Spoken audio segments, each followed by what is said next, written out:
Hey guys, before we start the episode, we're just letting you know that we're struggling recording this week. We've had some things happen, and it's just going to be really tough. So we're going to give ourselves our first ever break, which I hate to do because I love consistency. But I don't know. We need a Monday where we don't release an episode because we're so behind, and shit happens in life, right? So a lot of last minute stuff. Yeah.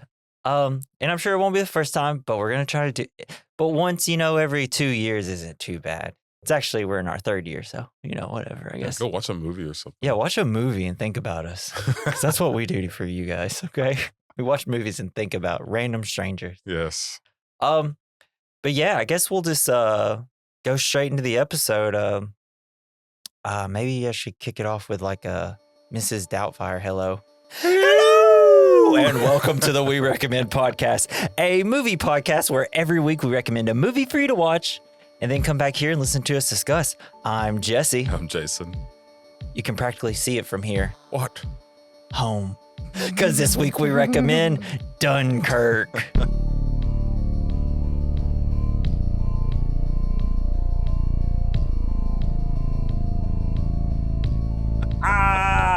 It's really funny that you opened up with Miss Doubtfire. I've been doing that laugh for the past 3 or 4 days, or that hello. Really? A lot, like at least once or twice a day. It's been on my mind. I even talked about it recently with my mom. It's like I brought up and then I was like, Natalie loves the movie. I've actually never been like the biggest fan of Mrs. Doubtfire. Yeah, I'm not either. But it's still good. Lately, in my mind, it's like that movie kind of rips. Drive-by fruiting. I mean, come on. But that's not what we're here to discuss. We're here to discuss Dunkirk, baby. So, what do you think about Dunkirk? It was amazing. Is it, dude? This might be one of my favorite. This is my favorite Nolan movie. This might be one of my favorite war movies in general. I think so too.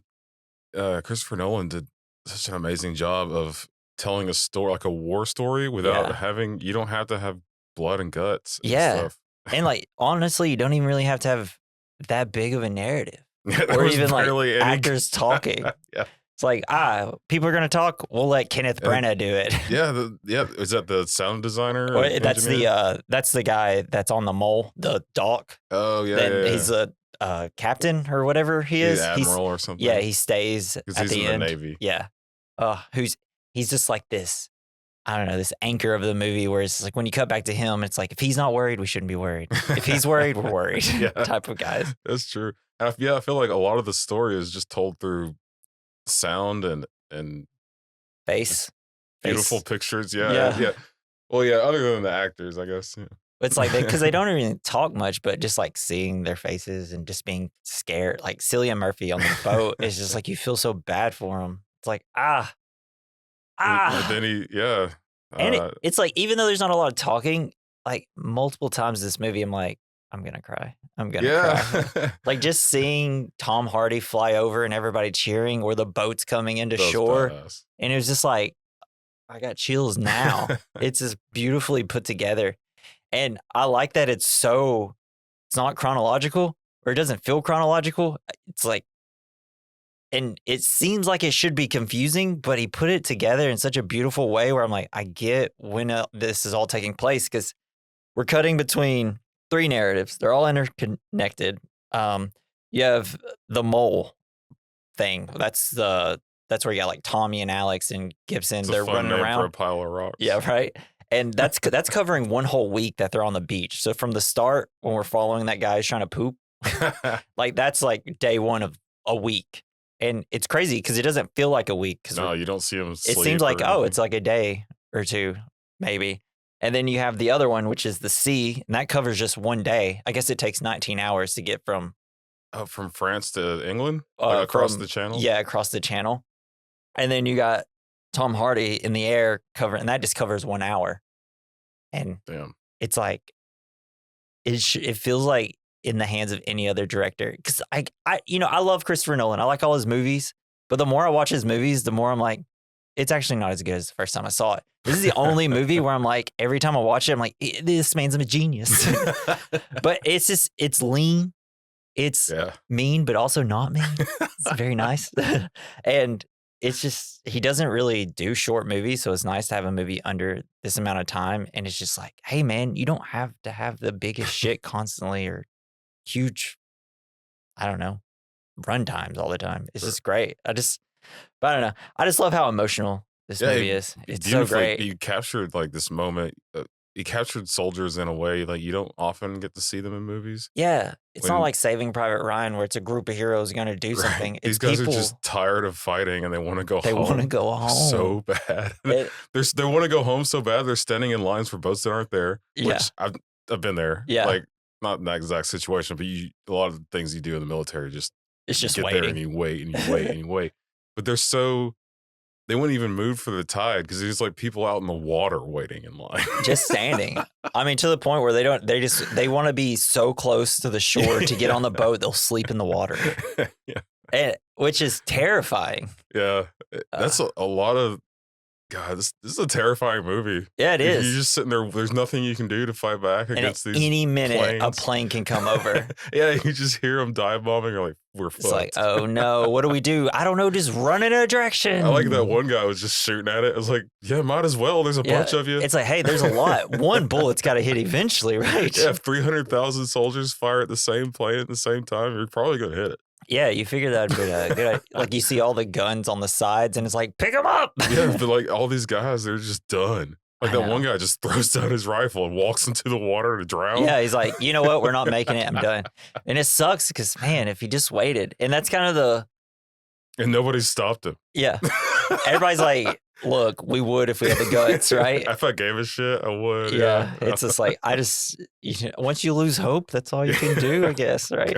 It's like, you're either going to die. Gut-wrenching. Like, you're going to have both your legs blown off and bleed out, or just go drown peacefully if that's possible. Sure. Because you've got like the Germans coming in from the beach side and from the city. Yeah. And from the sky, and from the water. Yeah, it's like, they're underneath the damn water. You didn't even know they're there. Yes. It's like, it's terrifying. It's great. I would just, like, when I see all the people on the, I guess, I don't know if the pier's called the mole, right? I think that's what I assumed they called the pier the mole. I should just look it up what it is, but it looks like it's just like a pier that kind of keeps the waves from going into that one area that goes inland. Yeah. Kind of so they can boats can get in and out. Maybe that's what it means. Yeah. I don't know. I just hate to be like the shots of whenever there's just a plane coming and everybody's like, shit. They're just looking. They're not even running. It's like, well, we're gonna get trampled if we run. So and we don't want to lose place in line. Yeah, exactly. Nobody wants to get out of line. Wild. And I love that Tom Hardy's like, I'm assuming Christopher Nolan came to Tom Hardy. He's like, you want to be in my movie? It's like, I got a few like maybe potential characters you could play. He's like, which one has their face covered the most? He's like, oh, the fighter. Wait, you mean I only have to show my face for 5 seconds? I'm in. The guy does a lot with his eyes. Tom Hardy. I mean, just thinking about movies where he constantly is covering his face or looking completely weird. Yeah, like between Bane and this. There's that one scene where he's thinking about like how much fuel he's got and should he take out this, like go after this plane because it'll save like everybody. Yeah. That was awesome. But it was all eyes. This is his eyes. You could just see everything he was thinking. And it's like, God, this guy has such intense eyes. I'd hate to make love to him. He's like, all right, your eyes are intense. Calm it down a little bit. All right. Well, we know. You hear that, Tom? Yeah. Jesse's out. I'm out. So something I like about it tells, well, we kind of already went to it. But because it's kind of a different type of World War II movie that we're not used to seeing. But I just love that it's like a long stream of scenes of the good guys constantly failing. Right? Well, except for Tom Hardy. He does a pretty well, except Tom Hardy. He wins pretty hard. But I mean, just like usually when you see like soldiers, right? It's we have to fucking be the best. They're pitching the flag on top of the hill and shit. Yeah. But in this, it's just like the youngest fucking actors you could find just constantly running away to not die. And it's like, you don't really see that often. And it really is good. It kind of makes me want to read. Like about World War II some more to find out why what was going on before this. It's like one of the better, I guess, movies to put along with this was All Quiet on the Western Front.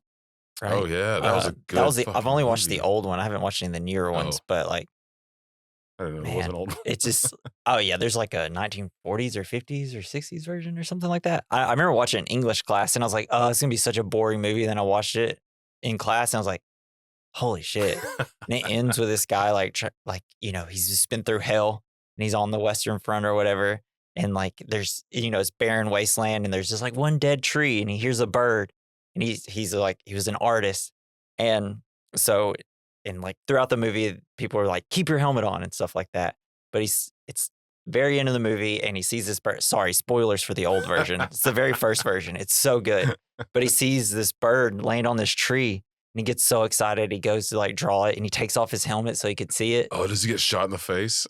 Oh, man, that sucks. And it was one of the, I don't know, it was just, like, one of the best movies I ever saw in school, and I That's was amazing. like, "Wow, they showed us, like, good movies we never heard of instead." Usually, if it was a movie you never heard of, it's the most boringest movie you could possibly find about something, but I don't know. I got to see the Romeo and Juliet and the Is it the I guess Leo one or the Leo one. That was pretty good. We didn't get to watch that one. We watched a very boring Well, version. we watched the old one too. The teacher had to cover up the girl's boobs. Oh my god, so, like, it's just in every school. Yeah. But she just held a little piece of paper up. Oh, ours just stood in the TV, like, bobbing and weaving. Like a goalie? Yeah. I was like, "Lady, it's not that big of a screen. Like, we're not gonna peek around you." Ours was cool. Oh, she was so hot. She was like in her 50s, but she had the greatest legs. Yeah? The greatest getaway sticks I've ever seen. You're just like, "Yes, keep blocking the TV, She had to cover up her big brown eyes. That's what she said. Just before we get into some facts, what's your favorite World War II movie? I think this one might be now. Oh, God, Although that's exactly what I wanted to hear. Yeah, I mean, it was great. Like, what's the TV show? The Band of Brothers? That was pretty I've never good. seen that. I need to. It's got every actor ever in it. Yeah, I mean, some of it's some of the actors aren't that great, but like, it's a really good show. Yeah. But this is incredible World War II movie. Another movie that's kind of similar to this, just because it's kind of almost kind of poetic, and I feel like this movie is very kind of Christopher Nolan's a very poetic director. It's like as much as his movies cannot make sense, but you usually get the feeling of what he's trying to get you to go through just by the way he puts music and scenes together, which is something that a movie called The Thin Red Line. Have you ever seen it? Yeah. It's a long time ago, though. Very poetic movie type. It's I'd like to directed by watch that Terrence again. Malick, who I don't know. Maybe one day we'll do a Terrence Malick and we can kind of dive a little deeper on him. But he's like a guy that will get every actor possible in the movie, and then film 50 hours worth of scenes with your character, and then not show him once. Oh damn! Because he just like, oh, I want to film this over here. I want to film this over here now. I want to film this over here. Like, I think Adam Brody's in this movie, and he's in it for like maybe like 2-3 minutes, and he's like, we filmed so much stuff with me. But it's a movie that has Jim Caviezel, Sean Penn, Nick Nolte, Hell yeah, Adrian Brody, George Clooney, John Cusack, Woody Harrelson, and even more. nice. And it's a great movie. All right, well, let's hop into some facts real quick. So, let's see. So, I guess the idea for Christopher Nolan, for this movie, he's had in his head since like 1992. Because he sailed to Dunkirk with his then girlfriend, and decided to make a movie about the operation. Fuck yeah. Yeah. I'd like to go there. It looks nice. I mean, at the beach and stuff. Yeah. Oh man, whenever like he's getting chased by the Germans in the streets of France, right? Yeah, that was cool. And then he'd like, it just looks like everything's desolate. Things are getting shot out. He goes past all these sandbags and then goes out, and it's like this nice, beautiful little beach. So the premiere was attended by actual Dunkirk survivors. Damn. I guess there was 30 survivors that went, and when they asked about its realism, they said that Christopher Nolan's movie accurately depicted the events of the evacuation, but added that Hans Zimmer's score was louder than the actual military bombardment, which Nolan thought was amusing. So if you watch this, I think I watched it in IMAX. I'm pretty sure I did. Nolan's one of those IMAX guys. I would love to see this. He films everything with his 70 millimeter camera, which is this huge film stock for IMAX. Thing is, it's really loud, so you have to overdub it. And Nolan loves his score. But the camera is loud? Yeah. Oh. But I remember watching it. I was like, Jesus, I can't hear what anybody's saying because the music and score's so loud. And it really was. So it's very funny that they're like, damn, dude, bombs were louder in this. And I guess Nolan wanted to make this without a script at first. He just wanted to put cameras in places and just have everybody ad lib everything and just tell them kind of scene direction. Be like, all right, you're doing this. Now do it and just ad libs your lines and stuff. But he eventually decided that he'd have like a script. And I guess it was only 76 pages long, which is very short. Because usually you dedicate a minute for every page of a script, essentially. So, but yeah. Let's see. So, what's big about this movie is that it's kind of a ticking clock. You got to hurry up and get off this beach before all the Germans get there, right? The Germans. So if you really pay attention to the score, there's a constant ticking clock. Oh, that's terrifying. Yeah. And it finally goes away once ever they get on the train, which is beautiful. But it's actually Christopher Nolan's own pocket watch that they use for the ticking clock. Isn't that fun? That is kind of fun. Do you think it's like one of those gold ones that flip open? Has to be. Let's see. So yeah, Christopher Nolan, he cast unknown actors to show how young soldiers were back in the day. So when Christopher Nolan was first researching the evacuation of Dunkirk, what stood out to him was how young and inexperienced the soldiers on the beaches were. So he decided to cast young unknown actors in the beach sequences. Older, more experienced troops were played by Cillian Murphy, Tom Hardy, but on the beaches, actors like Fionn Whitehead were used to show that soldiers being evacuated were just kids. Yeah. Something that you often forget about it. Yeah, because it's just like kids. They're all just kids. So scared kids. In the sequence where the Spitfire ditches into the English Channel, it's the blonde boy that's in the plane that does a little landing. Yeah, and it lands into the water. So they put an IMAX camera, was strapped into the cockpit to film Collins, played by Jack Lowden, trying to get out. However, during filming, the plane with the camera still inside sank quicker than predicted. Oh, shit. It took so long to retrieve the plane that the IMAX camera housing filled with water, potentially ruining the expensive camera and the film inside. That sucks. Cinematographer Hoyte van Hoytma, I'm never saying that name again, used an old movie technique of keeping the film wet and shipped it back to Los Angeles, getting it processed before it dried out. The take from the scene is in the movie. Damn. So when he's in it, it's like, what? That's cool. How's that even fucking possible? And like I said earlier, the clock in the soundtrack doesn't stop ticking during the whole movie until Alex and Tommy are sitting safely on the train. All right, so Mark Rylance's character, he's the guy on the boat that has like the two young boys. Yeah. And so Dawson is closely based on Charles Lightroller. He was a second officer of the RMS Titanic. Oh, shit. He was on the Titanic, this character was, who took his yacht Sundowner to Dunkirk at the age of 66. Like Lightroller, Dawson refuses to let Navy crew his boat. He says, if anyone takes her, it will be me. And takes one of his sons with him. Like Lightroller, Dawson had lost a son in the Royal Air Force.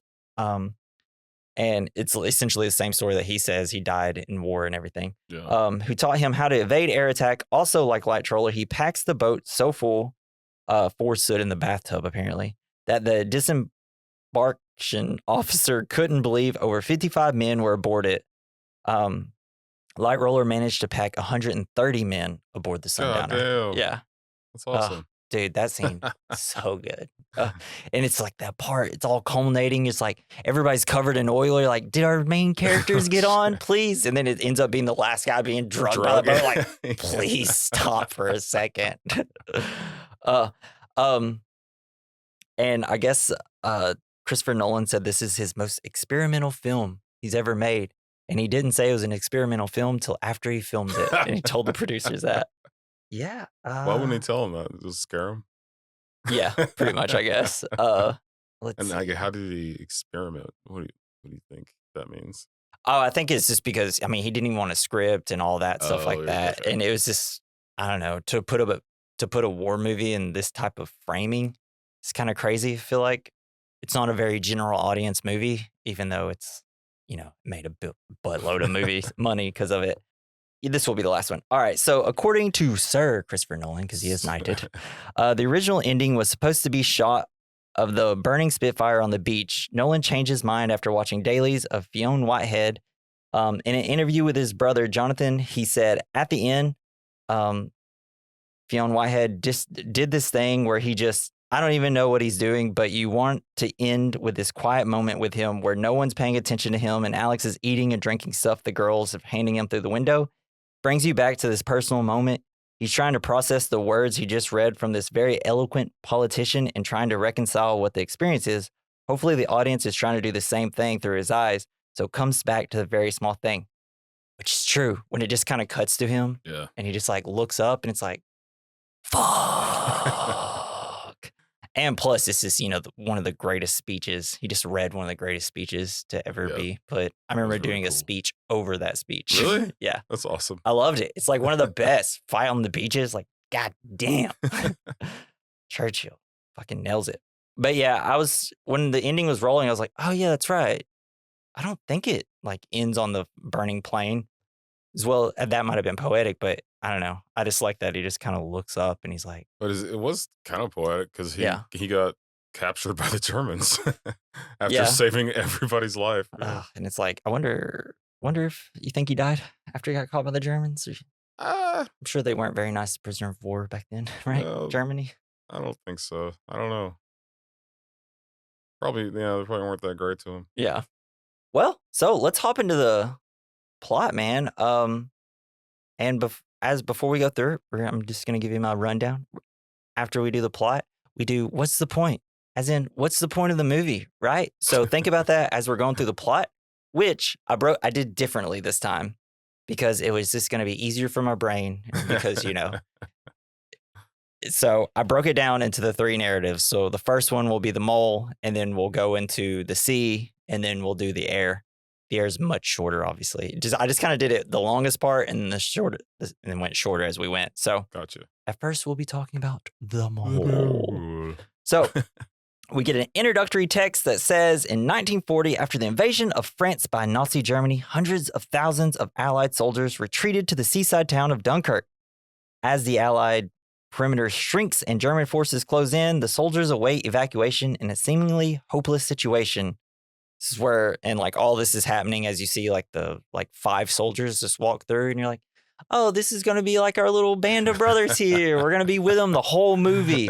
See, ping, ping, ping, yeah. ping. And then you see Tommy's just like, oh, cool, toilet paper raining from the sky. No, it was propaganda. Yeah. And he was like, goes to try to use the bathroom, grabs the flyers to use. And then he's like, can't even poop yet. And then you're like, oh, everybody's going to run away. But then you see everybody kind of get picked off and it's like, fuck. But like, man, the flyers flying down and like that perfect shot of them walking down the little corridor. Yeah. Oh, amazing. And then so we cut to the mole. On land, Tommy, the young British private, is the sole survivor of his section after an ambush by unseen German soldiers in the streets of Dunkirk. And I love like whenever he's about to get to the beach, he's getting shot at by his own men, essentially. Well, I guess they're Frenchmen. He pops out in the alley and they all he's like, English. And then he walks by them. They're like, bon voyage or whatever. And I just love that it just looked like some grizzled Frenchmen, just this little boy, get out of here. Yeah, they're probably pissed that everybody's leaving. They're going to have to take on all the Germans by themselves. So happy that I have to sit here and hold this and most likely die. Yeah. But he makes it to the beach where he finds British and Allied troops awaiting evacuation. Yeah, just standing in line, man.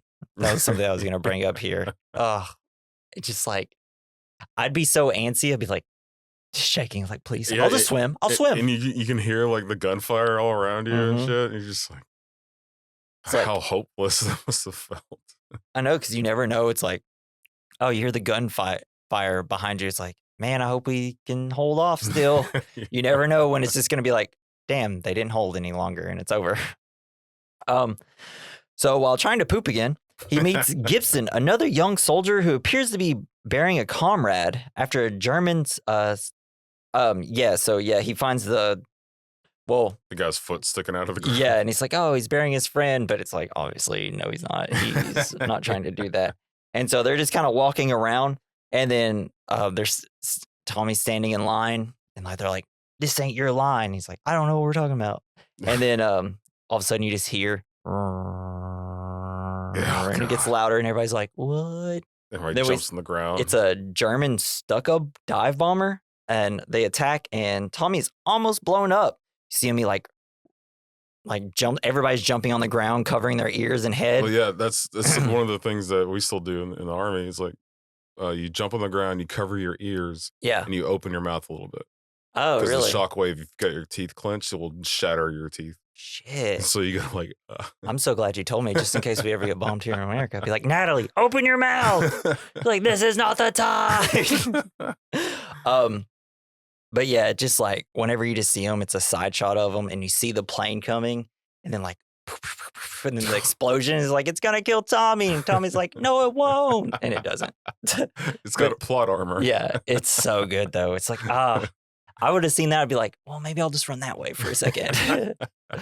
And lose your place in the line. Yeah, that's true. But then we see Tommy and Gibson, and they're like, oh, they see a bunch of stretchers being like taken, and they're like, hell yeah, this is our chance. So they run and they go find someone to pick up on a stretcher. So they're trying to rush his stretcher up to the front of the queue and onto the ship, hoping to evacuate with the wounded, but are denied passage themselves when they finally get there.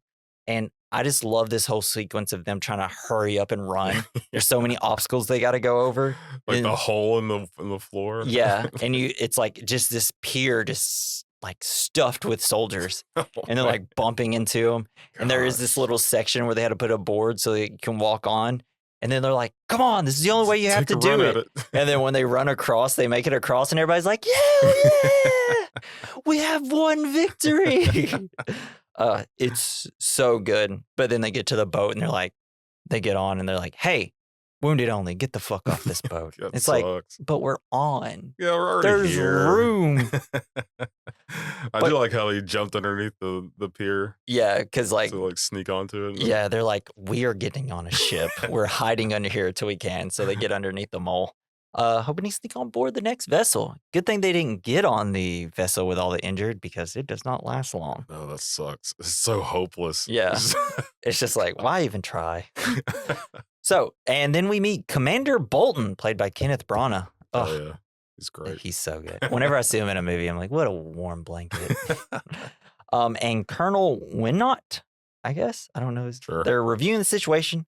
They say Prime Minister Winston Churchill has said that he will not be seeking peace and has committed to evacuating 30,000 soldiers. They're like, 30,000?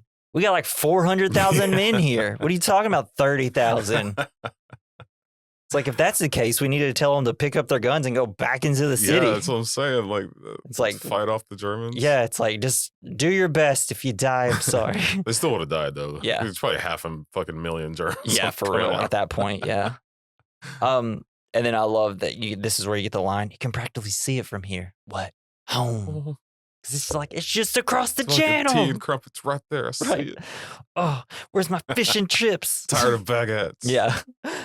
So, furthermore, the Navy has decided to not use large capital ships in the evacuation in order to preserve them to defend against the anticipated invasion of Britain, and has also decided not to evacuate French soldiers to maximize space. In order to evacuate more men, the Navy has requisitioned smaller civilian vessels that can sail up closer to the beach. Like, bro, I don't know about that. If I was one of those people, I'd be like, and I guess if you're older, it's just like, hey. At least that one guy seemed pretty cool about it. He knew his business. They all seem like great and very like, oi, guys, we brought our tea and crumpets. We're all here. We're all happy. Some Earl Grey. Yeah. Ugh. So we got Tommy and Gibson. They're waiting to sneak aboard of the next ship, but the wounded ship is attacked as it departs. In the chaos, they save another soldier, Alex, from being crushed as it sinks.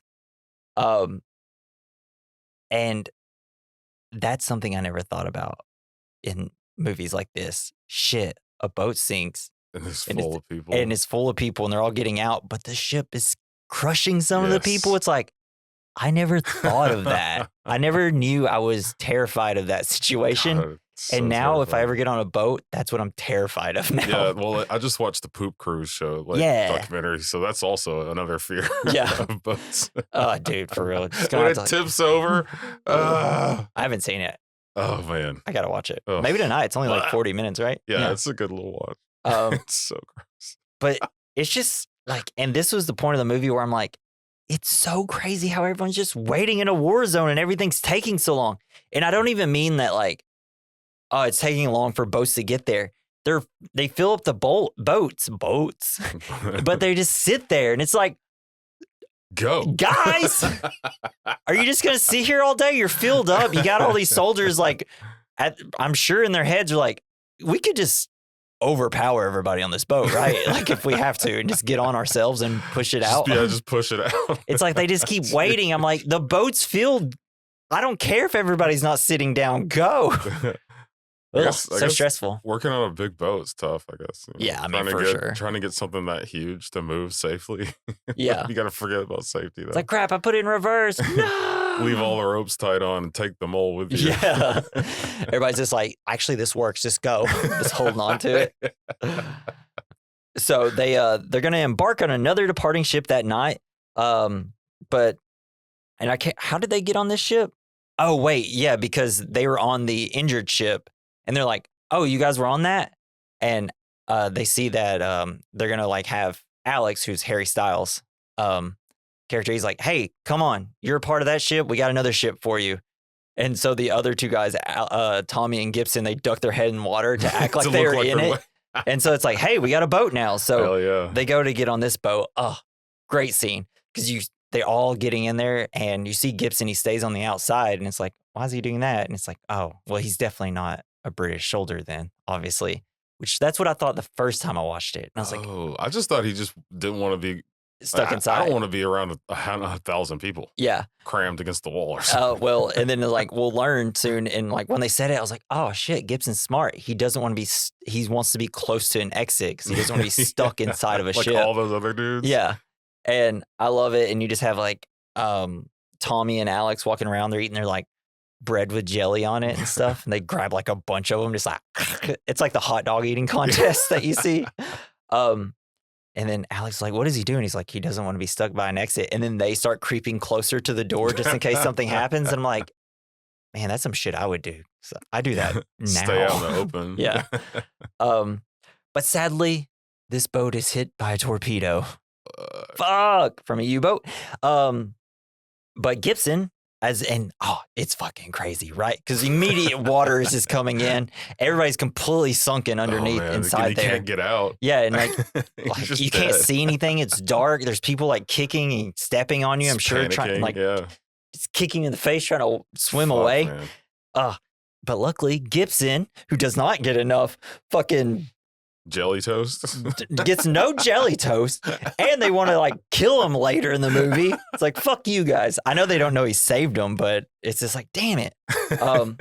But yeah, so Gibson, he opens the door and allows a few soldiers to get out. Luckily, Tommy and Alex get out, our main characters of the movie. These guys are slippery. Yeah. And I love that whenever they make it out, I believe Alex gets on like a rescue boat, like the little, what do they call it? Yeah, rescue boats, right? The boats that are on the side. The lifeboats? Yeah, lifeboats. That's what I'm meaning. And you got Tommy and Gibson out, and they're like trying to get on the boat, but then Alex and then you see Cillian Murphy, who at this point of the movie we've seen already as like a shell-shocked soldier on the other boat. And he's like, you guys can't get in. Come on. We've already tipped this thing twice. And then I think it was like Alex, he's like, here, take this rope. And they just kind of hold on to the rope and follow the boat. And I'm like, smart, fun, love it. Good for them. Yeah. Not leaving other people to die. Yeah. Yeah, man, just being inside that boat when it gets hit, I just never thought, it's just something you don't think about, right? Just like, oh shit, when a boat gets hit, everybody's stuck inside. This is not fun. Work kind of sucks. Work does kind of suck. So Alex, Tommy, and Gibson make it back to the shore and sleep in the ocean water. We see other soldiers trying to take like the rescue boats into the water, but the water's too choppy. Yeah, they can't push it out. That's some shit I would have tried. You just like, why don't they just row? I don't know. Why they couldn't even get in it. It just kept tipping because the tide's coming back in. And then we also see a man just walk into the water, killing himself. It's like, damn. Fuck. Hey, you know what? Time for a swim. You did your duty. And he had a gun. I guess better than shooting yourself. I don't know. Yeah. Maybe he wanted to swim. Maybe that's what he was actually doing, trying to swim. He's like, fuck waiting on a boat. Be like 48 hours of swimming across People that. People swim the English Channel sometimes. I think they're athletes, but like they do it. In full like wool clothing. That was something I constantly kept thinking about. I'm like, guys, take off your clothes. Not in like a sexual way, just like those clothes look heavy. Take off all those sinkies. Yeah. It's like, oh man, they're all gonna have athlete's foot after this. Their feet have just been soaking wet for an hour, like a week straight. Just in wet boots. Yeah. So it's the next day. And Alex, Tommy, and Gibson join a group of Scottish soldiers that have located a grounded Highlanders. Yeah. They all had swords. Yeah. That's awesome. They located a grounded fishing trawler in the intertidal zone outside of the Allied perimeter. They all go and hide in it, hoping to use it to evacuate when the tide rises. And then we see them all, they're all just like in there quiet. And then all of a sudden, there's like somebody getting on the boat.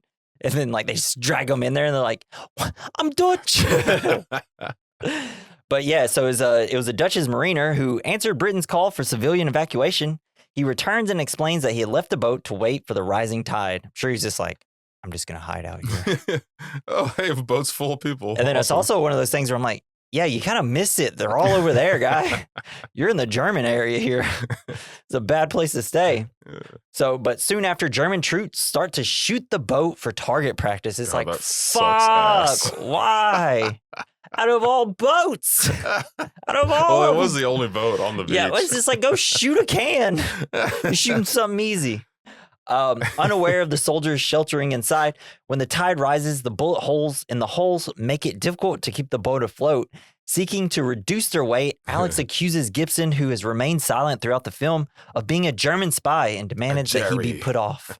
He's just like, and Tommy's like, dude, can you talk, please? I'm trying to save your life here. Something. Because everybody immediately turns on Gibson. They're all like, we'll kill you if we have to. Goddamn. And it was really funny though when he's like tells that one guy to go up and look. Yeah. He's like, nah. Yeah. It's like, I'm not gonna do it. No, thanks. And then fucking Gibson's the one that does it, and they're like ready to kick him off the boat, and it's like, bros. But yeah, and so Tommy defends him, but Gibson reveals that he is French. Had stolen the identity of the soldier whom he had been burying, hoping to evacuate with the British. And like they're all calling him a coward and just like, dude, he helped you guys escape that boat. You don't even understand. It's also fucked up because he's just as scared as they are. Yeah. And then Tommy says like, hey, this isn't even going to be enough weight to keep us up. And he's like, you better hope so because you're next. He's like, what did I do? It's like, you defended him. And he like looks at Alex and he's like, this is just how it is, man. Like, I'm sorry. We're trying to survive. You two are getting off. And how do you, and they like plug up the holes? Like, my mind immediately went to, there's that video game right here on the sea, and you plug up Sea of Thieves? Sea of Thieves. Yeah, where you put the boards on it. I was like, what do they use? Yeah, right? They're just ready to like go with like 19 hours of just putting their fingers in these holes, which, hey, at that point, I'll lose a finger in the water. I don't care. So they all start fighting, but the fight rocks the boat upright, and the seaman is able to start the engine. However, they are unable to get very far before it starts to sink, and the men abandon ship except for Gibson, who becomes tangled in a chain and drowns. Sucks. Fuck. There's so many times in my notes I just put, fuck. Everything sucks. Here's the thing, though, and it's just like, it's Gibson and Alex last on the boat, and Alex is putting his hand, it's like, come on, man, we got to get off. And I was like, oh, after even just being like, you're getting off and or we're going to kill you, he's still like, all right, come on, let's go, Gibson. And it's like, he's still a part of them. And it's just like, they would have let him keep coming with him probably. Yeah. Except maybe one of those Scottish people would have probably said something. So it's like the third boat that they've tried to get on that sank. It's like sucks for Gibson. It's like, I don't know. I mean, how do you feel in that situation, especially being a former soldier? It's like, I mean, I just feel like you probably just been like, look, he died, take his thing and let's get out of here, right? I mean, I feel like there's a lot of differences between the way that this war was fought and the way we fight wars now. Yeah. It's like, you definitely saw a lot more death than like these kids had. Yeah, for sure. Like all that frontline shit. Like I never really took Like part in any of that. if you found out that like you're trying to escape the situation and then just like a regular civilian just like took the clothes of another soldier that had died. I mean, he buried him. He was proper. He at least was nice enough to bury him. But like, I would mean, you be like, you shouldn't have done that, or would you have been like, it's all fair in war?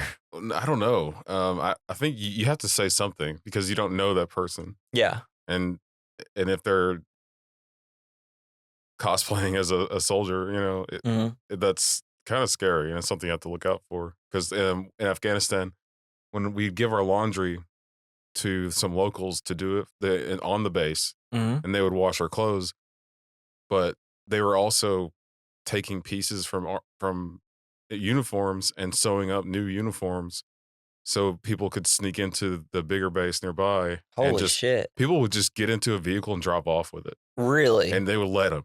Like, because the people at the gates were like, I don't fucking care. Just go, you know, like not doing their jobs correctly. Yeah. And so millions of dollars in equipment is just stolen constantly by these people there with the uniforms. Holy shit. So that's definitely something you have to look out for. Wow. Well, little did you know, guys, that this happens all the time. Wow. That's insane, bro. Wow. I did not expect that. I'm thrown off here. Well, anyways, so Alex and Tommy, they swim for a nearby minesweeper, but this is sunk by a bomber. They are narrowly rescued from a burning oil slick after being taken aboard Mr. Dawson on the Moonstone. So this is, you know, in the sea, we see all this. Back on the beach, we see Commander Bolton watches the last British soldiers leave. They're all like, yeah, we did it. He confirms that 300,000 have been evacuated, 10 times the most positive initial estimate. He stays behind to oversee the evacuation of the French guard. Yeah. So like, they just kind of, the boat, the guy who's talking to just kind of like goes off and he's like, I'm a goddamn hero. I'm staying for the French. Yeah. I don't think he made it though, right? I don't think he probably didn't. Did the French make it? Because I don't really know the full story of Dunkirk. I don't either. I'd assume probably not. Right? Yeah, it seems like he wasn't going to make it. Yeah, it doesn't seem like it. They seem to be struggling. I mean, and they're surrounded They were just in this tiny territory. I just don't think the French probably would have made it. Yeah, a Navy man with no boat. An admiral with no fleet. Like, what they don't know is I'm the best swimmer in the world. I know Aquaman. So then we're back with Tommy and Alex after they finally got on to the... So we'll go back to whenever they get out of the one boat and they just kind of get stuck in this oil spill because they're swimming to the boat that we've seen throughout the movie a couple times being attacked. And like we're finally at it from their perspective. And we already know that there's oil everywhere. And we've already seen like the overhead shot of them crawling out of the boat. Covered in oil. This fucking movie, dude. It's so good. And they're trying to get to that one boat and that boat's starting to tip and they're like, God dang it, they got to turn around, swim back. And then they finally getting on Rylance's boat. And this is where we see Alex get on first and he's getting down to where the kid died. He's like pushing him. The one guy's like, hey, don't touch him. He's like, he's dead, bro. It's like, touch him gently. Then pushes him over. And then we see Tommy get into the boat. He's trying to get in the boat, but it's like zooming off and he's like underneath the water and they finally pull him up and it's like, they all made it. They're together. Tommy and Alex are together. And Alex is just like, they're going to hate us over there. Yeah. Like we're having to retreat. They're not going to like us. So we see them. They're crossing the English Channel and are placed on a train in Weymouth. I'm assuming how you say that. As the train enters, Alex and Tommy expect that their retreat will earn them public scorn. Instead, they receive a hero's welcome. It's like you have the part where they're just walking through. They got all these people giving them water and bread and like shit. handing stuff through the train windows. And then you got the blind guy giving them blankets. And Alex thinks so it's sweet. like, he couldn't even look us in the eye. And he touches Tommy and Tommy's like, yeah, he's blind. It's a weird part in the movie. But. Yeah, it's really cool to see. It's just like the whole country like come together to try to protect each other. Yeah. That was really neat. It's nice. It's very inspiring. Yeah, it was very inspiring. We need this. This is a great movie for now. But yeah, so while and then they get on the train, they start to go, and Alex is like, they're gonna hate us. And then they get a newspaper, and while Alex, and then all of a sudden, like these guys like, hey, he's like, I can't even look at him, hands him beers, and he's like, they love us. Yay. And then Tommy Psyched. starts reading the Churchill address of the nation from the newspaper. That was awesome. And that's the end of their story. What's it like to have a good leader? Like a leader that wants to bring everybody together. Yeah. I don't know. It'd be pretty cool if we had one soon. It'd be cool if, like, just as like a country, we're all just like, we fucking love us, dude. We love each other. This is so nice. Have someone respectable and like good with words and like and just like fucking delivers a speech that doesn't have like the same word in it 5,000 times, you know? I don't know. A touching speech. Yeah. It's just thank God we had the leaders we did during World War II, right? Yeah. God, we got so lucky. We had some good leaders then. Whew. All right, let's cut to the sea. In Weymouth, the Royal Navy is commandeering private boats for the evacuation. Mr. Dawson, a civilian, cooperates, but rather than let the Navy crew take his boat, he and his son, Peter, take out themselves. Their teenage hand, George, played by Barry Keogh, our dirtiest little freak from Killing of a Sacred Deer. Oh, yeah. Hell yeah. He impulsively joins them as they leave, hoping to do something noteworthy to compensate his poor performance in school. Hey, guy, who cares what happens to school, all right? You know what? You may want to fail so you can stay in school so you don't have to go fight in this war, right? Yeah. Which, I mean, either way, this kid probably eventually dies because he'll eventually probably join the war and go on the front lines, right? Yeah, I feel like a lot of people that couldn't get into the war really wanted to. Even though there are a lot of people who had to go really didn't want to. Yeah. But it was kind of a national pride thing. Mm-hmm. So I feel like I could see like kids feeling that way. Yeah. Like you need to do something dangerous to make up for their shortcomings. Yeah, exactly. So as they head towards Dunkirk, Mr. Dawson points out 3 Spitfires flying overhead. And like the son was like, oh no, there's planes. And he's like, don't worry. I know exactly what they are. And he's like, how do you know? It's like, I can hear that engine from anywhere. Yeah. And it's just Rolls Royce engine. Yeah. And Mark Rylance is such a good actor. He's just kind of like, he's been around forever and you just didn't really know him until like here recently where like the best directors started putting him in movies like Spielberg and things like that. But he's so good in this movie. I love him. He's like a nice calming. It's like when you see him in a movie, you're like, he's in control. I can trust him. I can trust him. Except for a movie I'm going to recommend a little later. It's like, can we trust him? Can we not trust him? So yeah, and they find and encounter a shell-shocked officer on a wrecked ship, the sole survivor of a U-boat attack, and take him aboard. Cillian Murphy. When he discovers that Dawson is sailing for Dunkirk rather than to England, he begins to panic. Intimidated by the soldier, Peter locks him below deck after they convince him to lay down. Hey, Peter. Yeah, what are you bad doing, man? Move, brother. Making him panic even more. Yes. Hey, no one wants to be locked in a tiny like room after they got shot in a tiny room. So how do you think Cillian Murphy did as a it's such a hard word for me to shell-shocked soldier? No, he was terrifying. Yeah. From moment one. It's like you felt bad for him, but also at the same time you were like afraid to be around him. Yes. And I think he did a really good job at that. And it really fucked him up what he did to that kid. I know, and it felt bad. It's just like obviously he didn't even push him. He just was trying to, it's like, stop touching me. I'm freaking out. Stop touching me. I'm on a tiny boat. I'm in the middle of the water. I just had bombs explode around me. It's like, don't touch me. Wasn't he on the boat that got hit by the U-boat? Yeah, and then he got onto the rescue boat and they took him back. We don't really see what happened after they took him back. Right. I don't think so. I don't really know what led him to, I guess he got on another boat and was trying to go back and it got hit again, I'd assume. So after escaping, the soldier tries to wrest control of the boat, and in the scuffle, George falls, suffering a severe blow to the head. Peter treats George's wounds as best as he can, but his injury grows worse, causing him to go blind. And duty bound to the evacuation, Dawson continues towards France.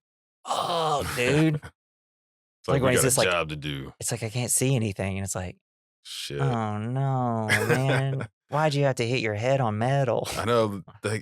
Baby-proof this boat. Because you don't think it. You don't. There's no blood or anything that you can see, really. Yeah, because it blends in with his hair. There's just a little bit. And you're thinking like, oh, maybe he just kind of bumped his head and he needs to sleep it off for a minute. Yeah. Then when he says he can't see, it's like, oh shit, he's dead. Head injuries, man. It's because you can see that there's like this almost like a metal safe behind him, and it's like, fuck, he hit that. some kind of something. I don't know what the fuck that thing was. So they pipe. And then we see a Spitfire ditch in the ocean, and Dawson steers for it in case the pilot Collins. Does he see him get out? Well, they see the Spitfire ditch into the ocean, and Dawson steers for it in case the pilot Collins, who we've been seeing at this point flying alongside Tom Hardy, can be rescued despite not seeing a parachute. Collins is trapped in his Spitfire by the jammed canopy. Terrifying, and it's great because when you're watching the air portion for a little bit, there's this part where he lands and we see it from Tom Hardy's perspective, and we just see him waving. Yeah, and we think, oh, he's safe, but then we see later. He's trying panicking. to get out. And it's so stressful. Yeah, I didn't notice that. Stressful. And also I love this because Mark Rylance just crushes it because Peter's like, don't go over there. He's dead. We don't see him. He's not waving. He's not doing anything. He's like, he might be, Peter. For God's sake, he might be. Let's help him. And it's just like, hell yeah. Let's go. Go to that plane. God damn it. Go to him. And then we see Collins. He's freaking out. He's got this flare gun trying to break out. And he's like completely submerged in water at this point. And it's like, fuck, he's dead. At that point, do you just shoot the flare gun up? It's like, I guess I'll burn and drown. I don't know. That seems but it might break through. I don't know. That's true. That'd be your last option. But luckily, he's looking up and we see a paddle breaking open his canopy and he busts out. Oh, surprised he didn't have like a quippy like line. Yeah. Like, right in the nick of time, love. Or some shit. I guess that wouldn't have fit for him. Yeah. So, after they pull Colin aboard, Peter reveals that his elder brother was a hurricane pilot killed in the opening weeks of the war. They encounter a minesweeper turned transport under attack from a Hinkle bomber. Those are fun. That's such a fun name. I know. It's like the Germans really knew how to name things. It was either the most sinister thing you've ever heard, but they are sinister at the same time of being hilarious. It's either the most sinister name for something or it's the most silly sounding name for something. But that's what I love about a lot of the way Germans, like Nazis and stuff, were portrayed in movies. Yeah. They're kind of silly, sinister in that weird way. It's like they had a silly march. They had everything. They were being led by an art major. So yeah, they see the minesweeper. It's dodging fire from the accompanying fighters. They maneuver to take on troops from the sinking ship, which is spilling oil. They get clear just before the oil is ignited by a bomber, which has been shot down. Dawson and his crew pull as many survivors aboard as they can, among them Alex and Tommy. That one dude waiting underneath the fire. Yeah. Just waiting. And then he comes up and then he immediately starts burning. And it's like, did not know I was scared of that situation. He should have swam away from the fire. I know. I was like, dude, go. In the scene, you see people swimming the other direction. It's like, dude, just go a little further. Stop just looking up at flames ahead of you. But I didn't realize that was one of my worst nightmares, and now it is. So it's really cool. Like drowning under flame, or like drowning and then burning. Being around the only thing that can save you from water, but also the water's killing you underneath. So it's like, what do I do? Oh, I know what. Swim the other way. Get a big straw. Yeah. Straw melts. It's like, great. Now if I do survive, I'll have melted plastic in my lungs. So as the boat fills with men, Peter tells them to be careful around George, but a soldier reveals he has died. That's Alex. Peter returns above board, and the shell-shocked soldiers ask him if George is all right. Peter holds back any anger and lies, telling him that George will be fine. Back in Weymouth, Dawson is congratulated for the number of men he saved as George's body is carried off the boat on a stretcher.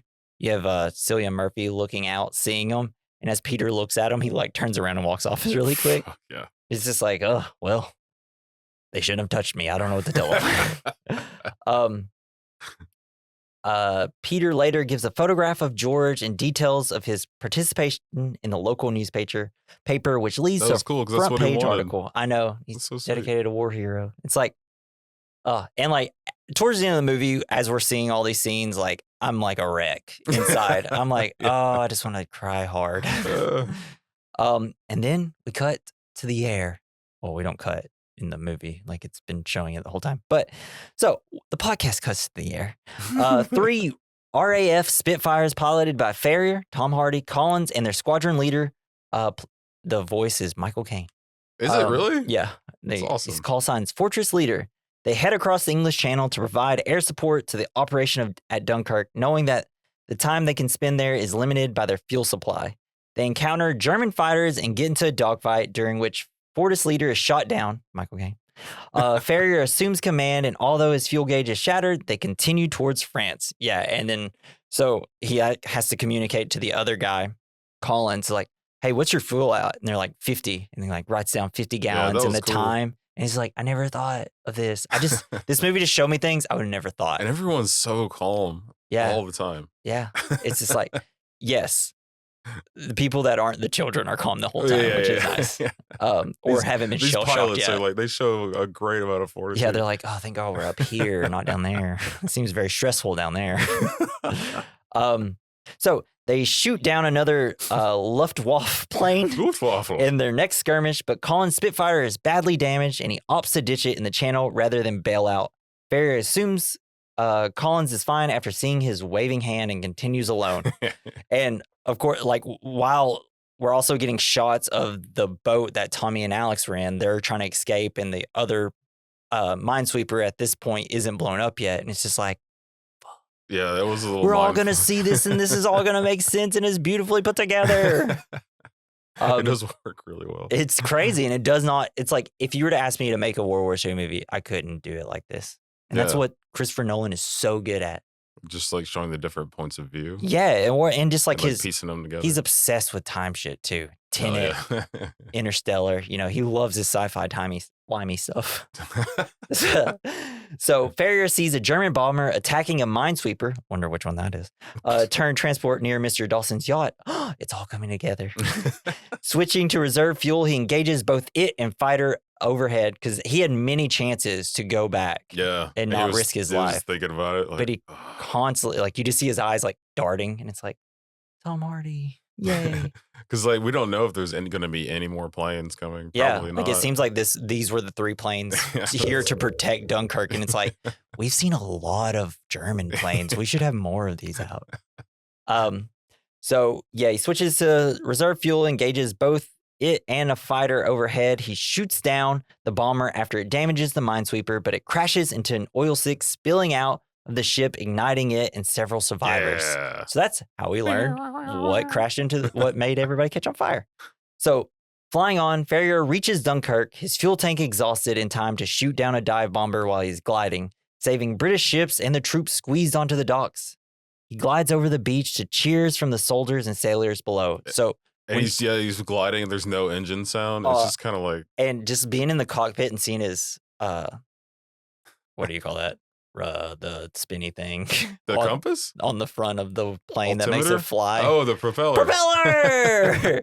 Just seeing that stop was like, shit. But then there's no noise of the engine, and then you just hear him gliding, and it's like, it's very peaceful. You wouldn't have been able to hear him if the engine was on. Yeah. That's cool. It was just like very quiet, and I was like, it seems very peaceful. As there's smoke everywhere, you know he's gonna plummet to his death, right? Like, this is scary. That's what I thought. Exactly. Like, everybody on the beach is like, thanks, bro. Yeah.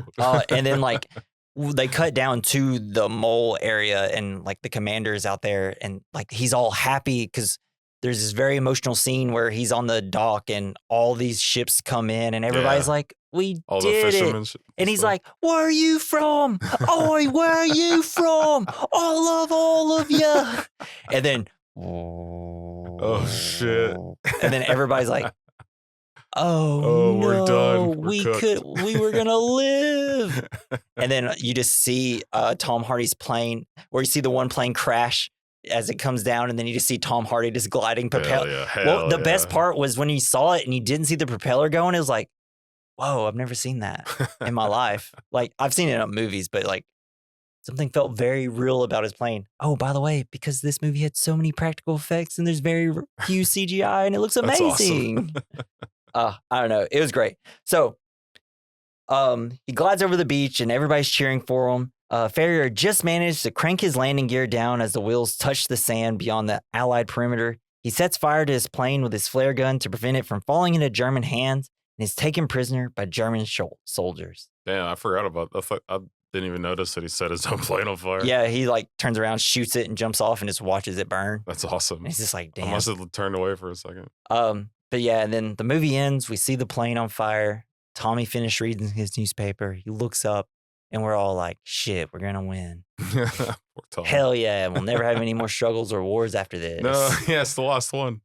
Last one, guys. Yeah, we did it. And that's Dunkirk, baby. It was an incredible movie. It was so good. So I want to know what you think the point of Dunkirk is. What does Christopher Nolan try to say about this? I don't know. I think just he wanted to show a different side of World War II. Yeah. Just war in general. And just the hopelessness that you feel. No one talks about Dunkirk. How is this not in every single school? How are we not learning this constantly? I mean, there's a lot of battles, but well, we have to put the American spin on that everything. Is true. We weren't involved in this, so it's not really. It's like we might get one chapter of World War II where everything was like, Germany did this, everybody started battling, and then here's 10 chapters on America coming in the last couple of years. last couple of months. Yeah.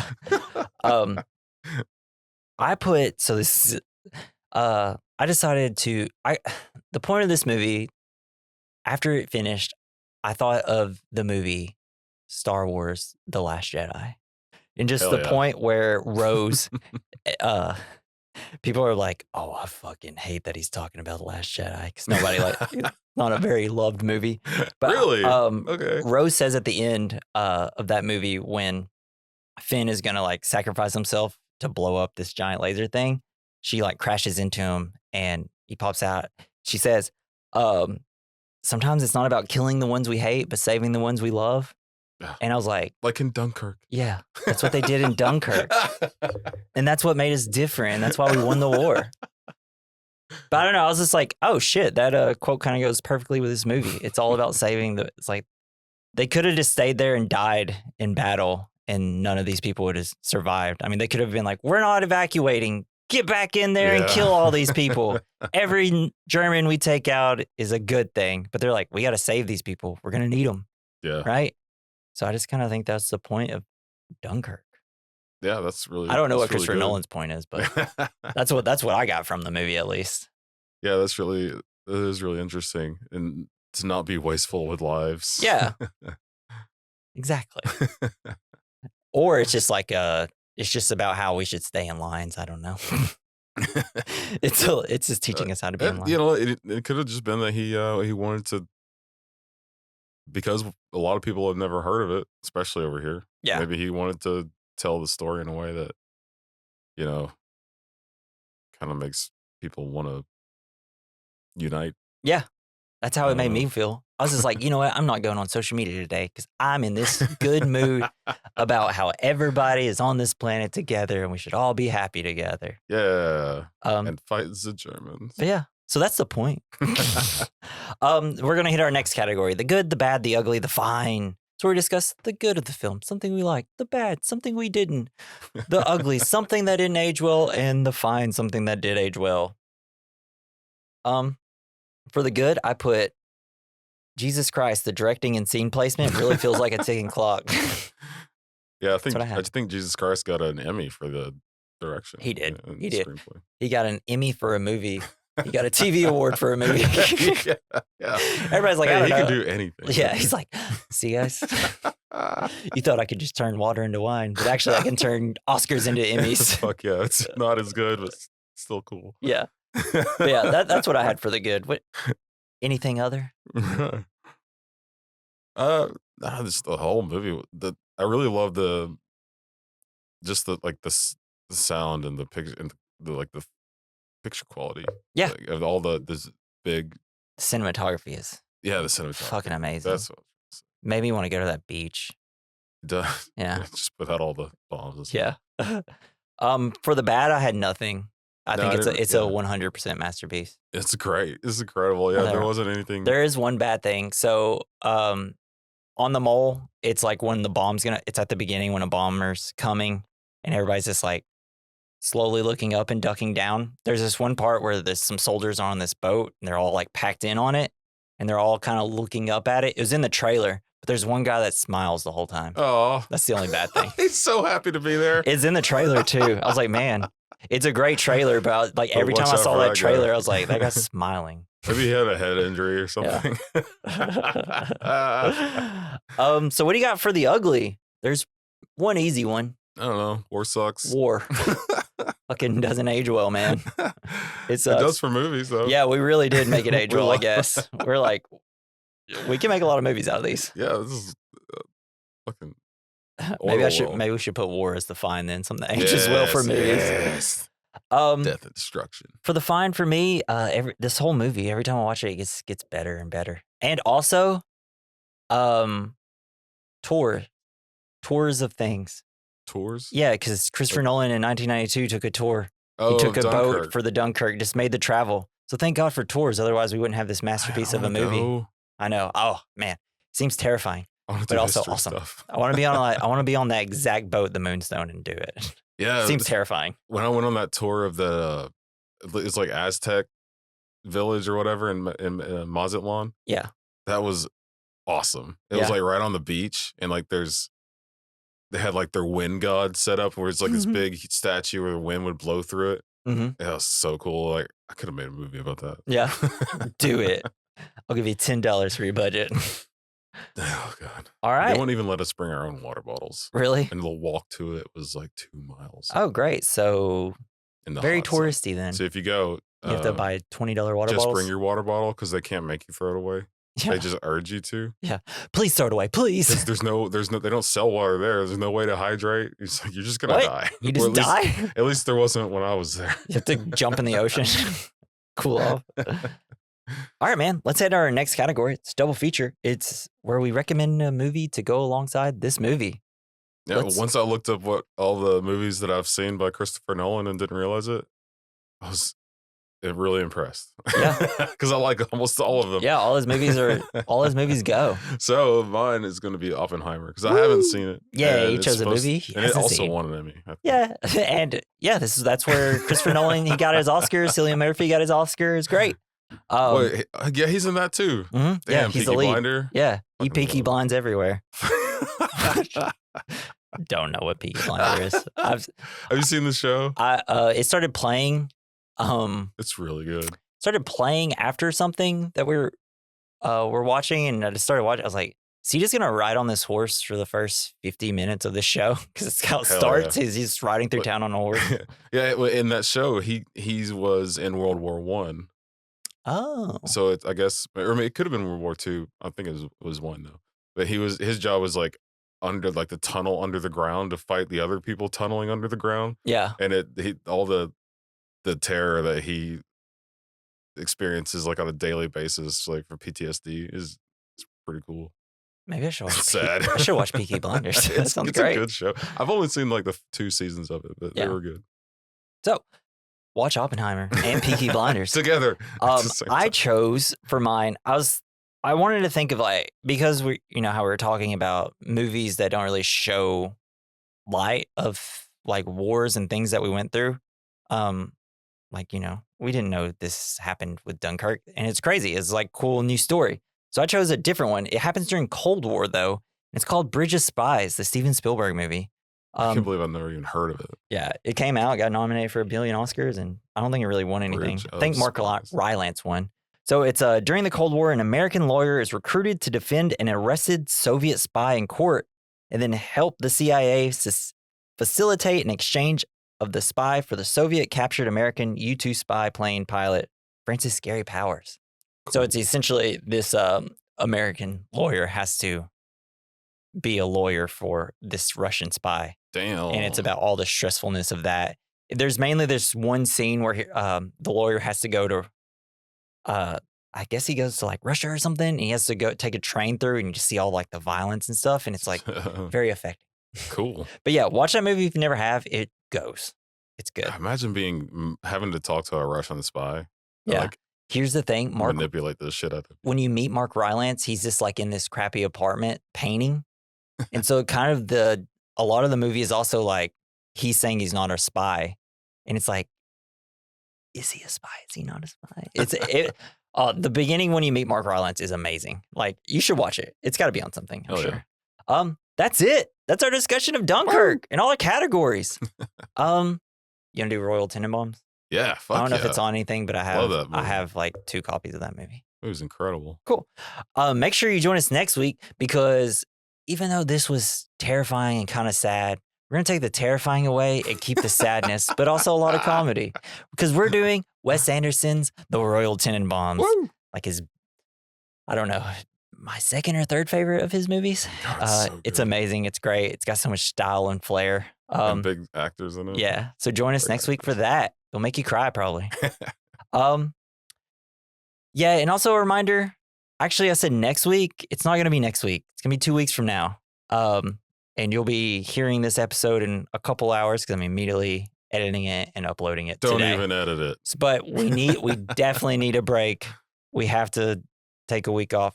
Technically, we're not getting a week off. We're just not going to be able to get an episode out, guys. Sorry. So enjoy another podcast. I don't know. But join us for Royal Tenenbaums when we have it up. Thank you for being patient, if you are patient. Because I know this Dunkirk episode's coming out, I don't know, about 20 hours later than it usually comes out. Sorry. It's fine. I just really wanted to do Dunkirk with you, because I bet he's going to have something cool to say since he was in the army. And it turns out you did. It was like, at first it was difficult to watch, but once, I think because it didn't have a lot of gore and stuff in it, it made it a lot easier. That's what I figured. Yeah. The only part where I was watching where I was like, it was the claustrophobic stuff. Yeah. Like in the boats and then when it got to the guy getting stuck in the fire on the ocean, sucks. I was like, I hope Jason's cool with this. No, that was okay. But yeah, so join us when the Royal Tenenbaums comes out. Thank you for listening. Leave us a review. Please, just do it. Come on. And if you want to leave us some fan mail. Some more reviews. I had nothing to say. I was building up to say something funny. Nothing came to mind. If you want to leave us some comments or something or some fan mail in our description, there's a link at the top, and at the bottom there's our email. We recommend mailbag@gmail.com. Joey Prosser, thank you, mate. Thanks for the music. You can follow him on X at Mr. Joey Prosser. And this has been the We Recommend podcast. I'm Jesse. I'm Jason. That's it. Goodbye, folks. Home.